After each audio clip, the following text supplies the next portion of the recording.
National Assembly Chairman Nguyễn Sinh Hùng met with the U.S. Trade Representative. Real estate markets development in central city of Đà Nẵng.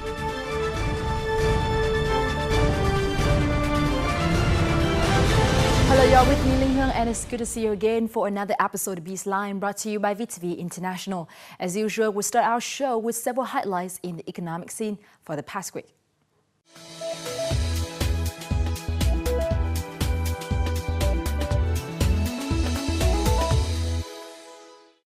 National Assembly Chairman Nguyễn Sinh Hùng paid an official visit to the United States from August 31st to September 9th. As part of his trip, National Assembly Chairman Nguyễn Sinh Hùng met with Trade Representative Michael Froman on September 8th. At his talks with Trade Representative Michael Froman, Chairman Nguyễn Sinh Hùng proposed that Vietnam and the United States and other partners wrap up negotiations on the Trans-Pacific Partnership. He said that economic integration is a key agenda in Vietnam's development and has the full support of the Vietnamese legislature. Froman added that Vietnam's trade, investment and living standards could be improved by the possible TPP agreement. A conference held in Hanoi to discuss public sector management in Asia was hosted by the Policy Center of the Organization for Economic Cooperation and Development, or the OECD. Experts suggested that the simplification of the legal process and involvement of the public were key to effectively renovating the public sector. South Korean experts also shared their nation's experience of managing $12 billion of ODA received from other countries in the 1990s. The event was a great opportunity for Asian economies to meet and exchange insights into public sector renovation. A ceremony was held on Wednesday to inaugurate the Nghi Sơn Steel Port Complex at the Nghi Sơn Economic Zone, Thanh Hóa Province. Attending the event, Deputy Prime Minister Hoàng Trung Hải recognized this as an important contribution not only to the Nghi Sơn Economic Zone but also to the socio-economic development of Vietnam's north-central region. The 71-hectare complex includes 9 ports with a total reception capacity of 30 million tons of shipments per year. The port can receive ships of up to 50,000 tons. The project cost nearly $267 million, constructed under the Nghi Sơn Steel Joint Development Project. Minister of Culture, Sports and Tourism Hoàng Tuấn Anh witnessed the signing of a tourism cooperation plan between Vietnam and the ACMES member countries on Wednesday in Ho Chi Minh City. Ayayawadi Chao Praha Mekong Economic Cooperation Strategy is a political, economic and cultural organization among Thailand, Laos, Vietnam, Cambodia and Myanmar. The agreement aims to create better links in the regional tourism sector, provide a basis for mutual recognition of tourism qualifications, and raise the standards of services. The member countries have pledged to come up with favorable conditions to connect tours and travel routes within the ACMES region. This would also benefit future plans to integrate within the ASEAN Economic Community.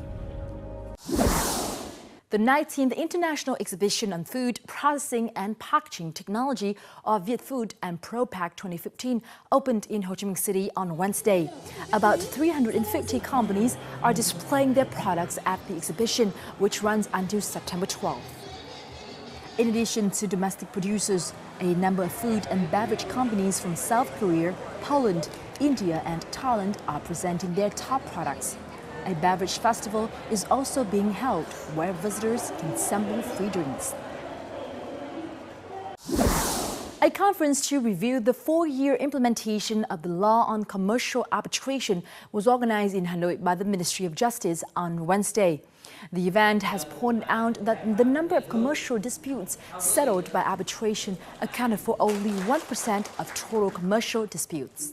Experts believe that the main reason is a lack of awareness and trust in the Vietnamese arbitration system.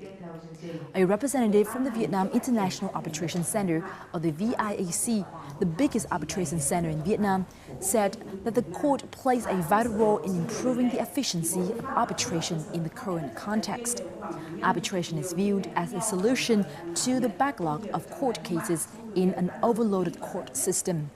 Currently, there are 12 arbitration centers and 350 arbitrators in Vietnam. The Civil Aviation Administration of Vietnam has asked domestic carriers, including Vietnam Airlines, Vietjet Air and Jetstar Pacific, to lower fares after recent oil price drops. According to the Civil Aviation Administration, over the past days, the price of Jet A1 fuel is on a downward trend. The carriers have been urged to pass on this saving to passengers. Since the beginning of this year, petrol prices have tumbled on 7 occasions following decreasing global oil prices. We have just reviewed several economic highlights from the past week. Up next, we'll talk about Da Nang City's development of real estate market in our crosstalk.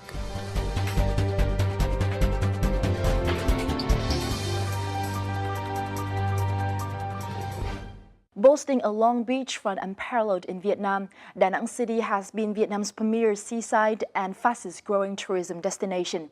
With strategic location, Da Nang City has also emerged to be the economic hub of Vietnam's Central Coast. In this week's edition of Crosstalk, we'll take a look at the development of Da Nang City's real estate market with Ms. Dinh Thuy Dung, Head of Research and Consultancy at CBRE Vietnam. Thank you very much for being here with us in our show today. Thank you very much. Before we begin, let's take a look at the following. Real estate accounted for around 54% of total new capital in Da Nang in 2014, a slight decline of 0.7% year-on-year. New streets have been established in central Da Nang, including Fashion Street, Lê Duẩn, Food Street, Phạm Hồng Thái, Tourist Street, Bạch Đằng, Souvenirs and Gift Street, Bạch Đằng and Như Nguyệt.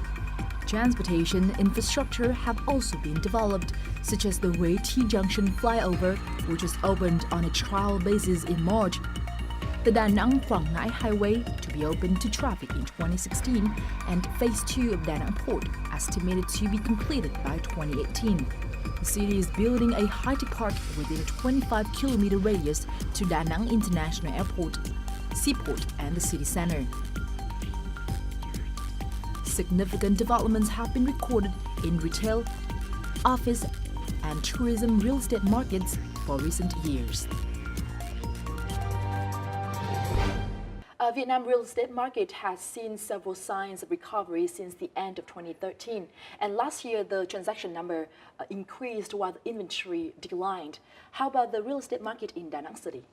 We have seen positive market sentiments not only in Hanoi and Ho Chi Minh City, but also in Da Nang. Positive indicators have been obviously shown in the new launches as well as the number of successful transactions. Let's look at the condominium market in the last 1.5 years. The number of new launches have been increased by about 20%. And in terms of the number of successful transactions, in the second half of 2015, we have seen the successful transaction almost triple the same number as the number of the same period of last year. Not only in the condominium market, but also in the hospitality market, we have seen a very positive indicators in terms of number of international arrivals as well as local arrivals. That supported very high occupancy rate in some selected hotels and resorts, such as Intercontinental Hotel and Resort. They reported a very high occupancy rate from 80% to 90%. So obviously there have been some positive signs in Da Nang's real estate market. Which segment has been the highlight in this real estate market? As you mentioned earlier, Da Nang has some of the nicest beach in Vietnam, and among a lot of coastal cities in Vietnam like Phu Quoc, Nha Trang, or Ha Long, Da Nang is still the hottest destination not only for local but also for international investors. Having such advantages, of course, hospitality market, including vacation home market, is the key segment that support for the rapid growth for Da Nang hospitality market. Now tell us more about some significant development in terms of hotels and resorts in Da Nang City. Even during the crisis, during the last 2 and 3 years, Da Nang have welcomed a number of hotel and resort operators to the city. Some of them are very famous. One belongs to the Intercontinental Group, Hyatt Group, or Accor Group. Some are not only the international, but also the regional operators, such as the Fusion Maya of the Serenity Holding Group. Even during the crisis, we still see a successful transaction of a villa that has value more than $1 million.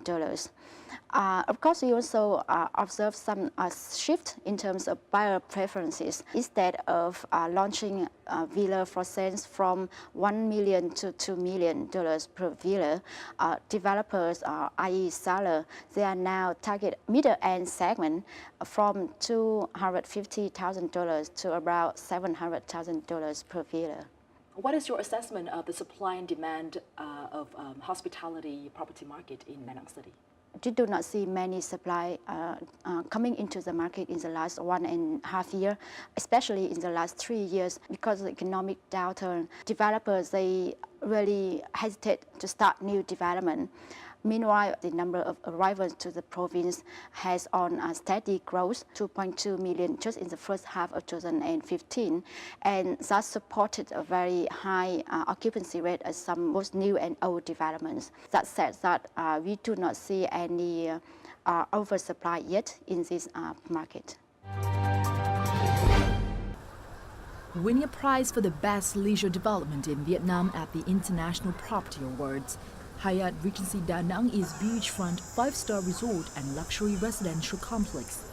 It offers a great opportunity for those looking to invest or live in the central region. The Hyatt Regency Resort has been developed by Indochina Capital. When we first came to Da Nang in 1992, there was nothing on the beach other than the Nan Nuoc. So we started with the Furama Hotel, opened in 97. Second thing we did was Indochina Riverside Towers. We built the golf course, and then we built Hyatt. So in sum, over a 12-year period, plus or minus, we invested over $300 million in Da Nang and created a handful of truly iconic properties, that have really put Da Nang on the map as it relates to tourism. According to Ryder, there was skepticism about his firm's plans to build such large-scale projects. For example, the Hyatt includes almost 200 condos and 27 villas, priced at $2,500 per square meter. The project has been completed and put into operation and recently sold to the Hong Kong-based Gore Capital Partners. There are currently over 20 resorts in Da Nang. This has created a more competitive environment for early arrival, such as the Furama. Besides reinforcing its branding and services, the resort is building 130 villas and developing a new approach to its services. Cái biệt thự này chúng tôi bán cho người mua biệt thự. Người mua có thể mua xong giao lại cho Furama khai thác, hoặc là người ta ở và chúng tôi phục vụ. Thì một cái loại hình timeshare như này cũng chính Furama cũng neo ra một cái loại hình mới ở tại khu miền Trung, mà sau đó Nam Hải hay là một số các cái resort khác bắt đầu thực hiện cái này và cũng khá là thành công. Investment firm Vina Capital has also been active in Da Nang since around 2007.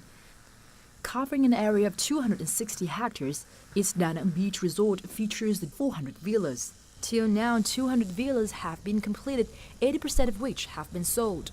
Each beachfront villa can sell for up to $2 million. Da Nang's developed so much in the last 5 years, 7 years, that's very much different now.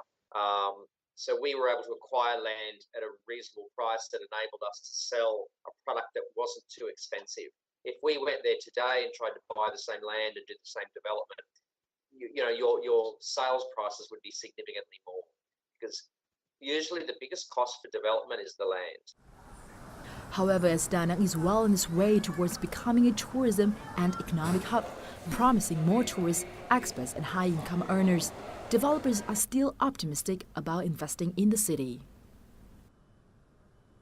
I like to say Da Nang is sort of the center of the universe, all right? What universe? Okay, East Asia, right? Everybody knows Da Nang is right in the middle of Vietnam. I mean, Vietnam is square smack in the middle of East Asia. Two, so you've got a great deep water port, amazing beaches, mountains, all the kinds of things that attract both business as well as tourism. Finally, the people and the government have long been very welcoming to foreign investment in particular.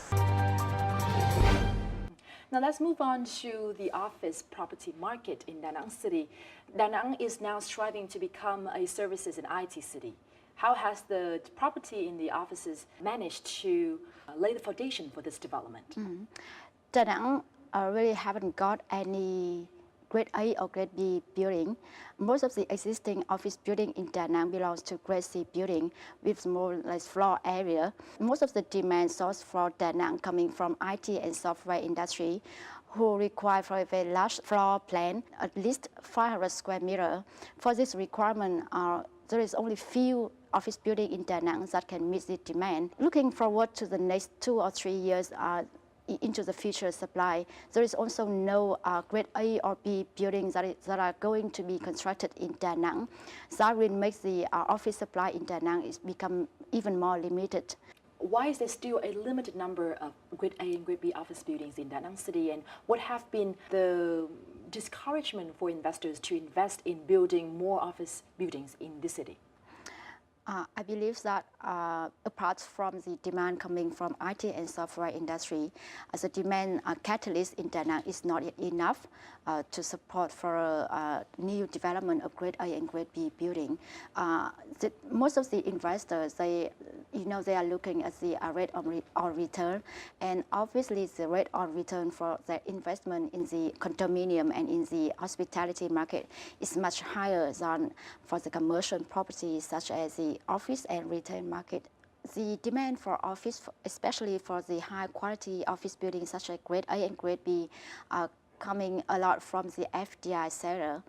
But in Da Nang, around half of the FDI source, they are just poured into the hotel and resort. And as such, they do not require an office space in the city. Most of the demand for hotel and resort, they will be right located in the hotel and resort side. For that office development, I think the developer will need a lot of support from the government in terms of land clearance, in terms of land compensation, and in terms also of like investment supporting. The main sources of demand in Da Nang's office market still come from software technology, construction, and tourism industries. The average office space in the cities is around 100 to 150 square meters, except for software and IT companies, which often require 500 to 1,000 square meters.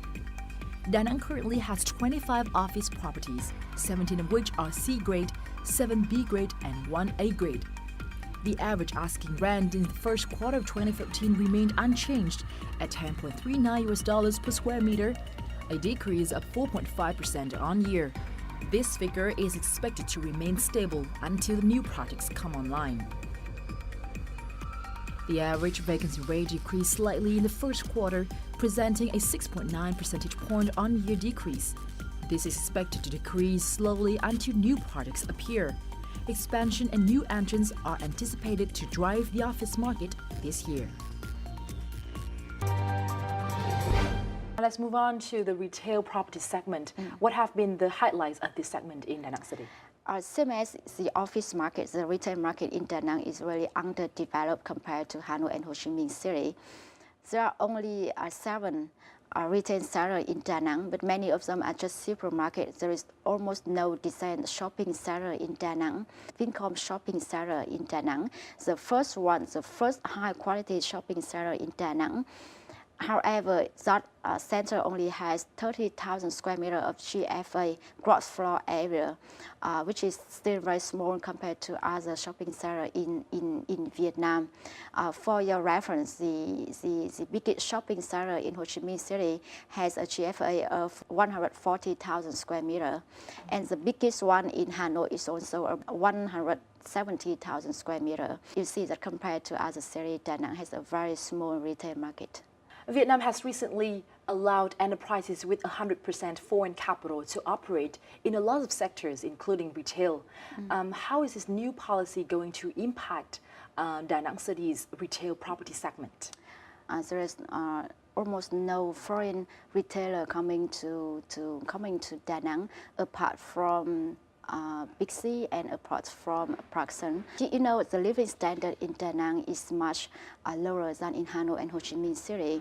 However, there is yet any like a mid-end shopping center like the Aeon Mall in Hanoi and Ho Chi Minh City coming to Da Nang, and that is one of the very significant lack that Da Nang is waiting for. We do hope that from January of this year, when according to the WTO commitment, the fully owned foreign retailers are permitted to enter Vietnam, that will encourage more foreign retailers coming to Da Nang. On one hand, we also hope that other like mid-end retail operators such as Aeon Mall will be encouraged to come to Da Nang. But on the other hand, that will give more like challenges for the local retailers. The local retailers are now still hesitant to enter Da Nang. Just because they haven't seen enough like consumption in Da Nang. Right now, even with the like bigger competitors from the foreign retailers, we are afraid that the local retailers will be even more hesitating to come to Da Nang. I think at least 10 shopping centers going to open in Da Nang. That is part of the complex building, but also some standalone shopping center. However, all of these future supply are still like development size. They are either like on paper or haven't been clear 100% for the site.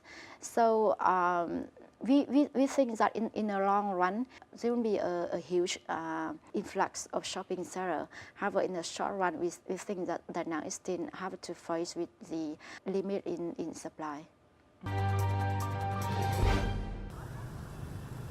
Opened in late 2007, Big C Da Nang is the pioneer in terms of modern retail models in the city. As a supermarket and commercial center, Big C offers a wide selection of products and serves over 3 million customers a year. 6 shopping centers and 1 retail podium currently operate in the city.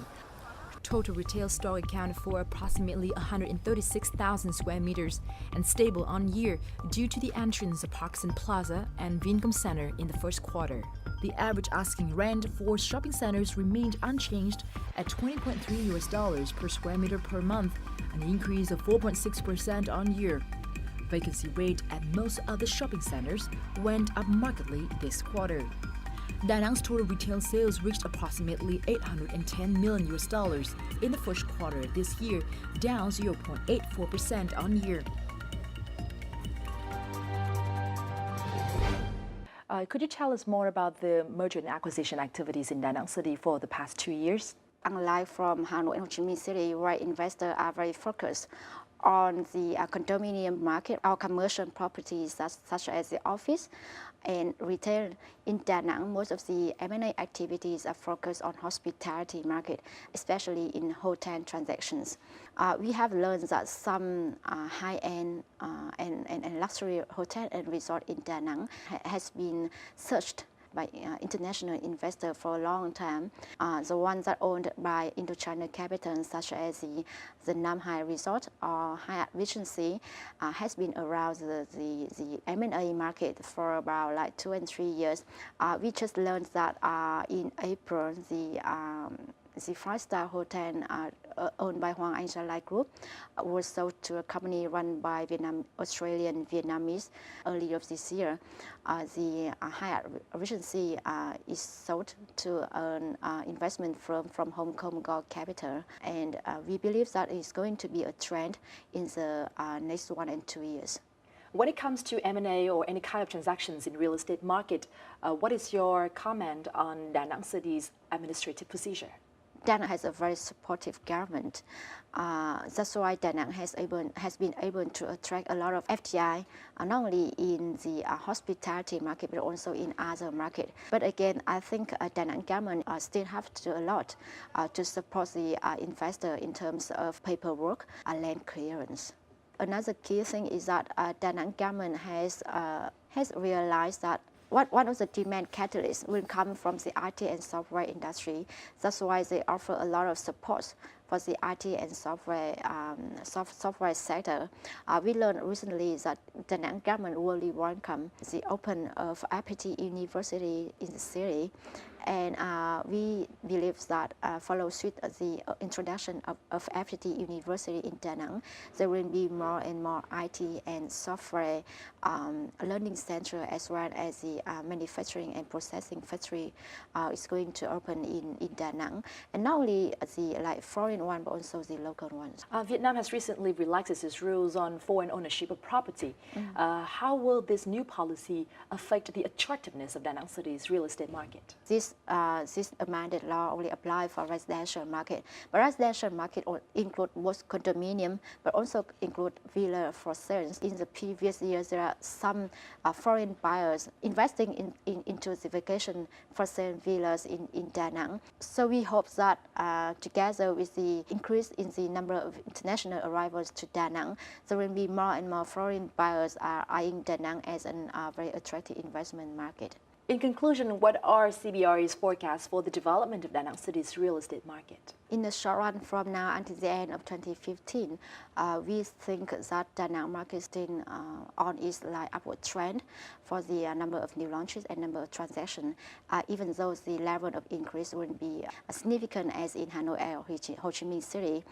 In terms of pricing, we think that the price will not be increasing a lot.